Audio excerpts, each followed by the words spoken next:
ano na lang, message nyo sa isa't isa. Para maganda yung ending ng ating Q&A. Ay, grabe.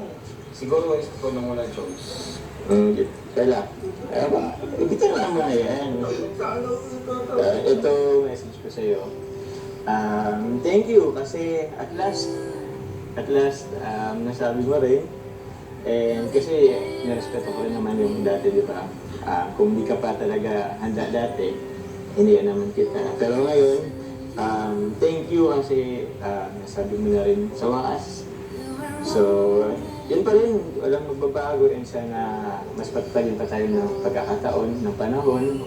And yun sana, looking forward ako na mas marami pang memories jump car with Team Kalinga. So, yun. And siyempre, I love you.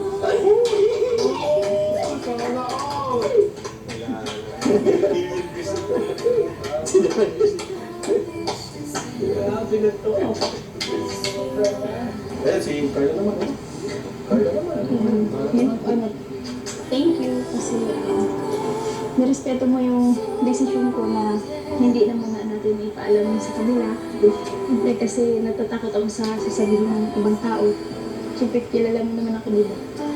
Kagaya ng sabi mo, nandito lang din ako siyempre. Susuportahan kita sa pag-vlog mo, sa pag-scout mo. Kahit na hindi tayo madalas magkasama kasi may pasok ako, tapos ikaw naman nagtatrabaho. At syempre, mahal din kita.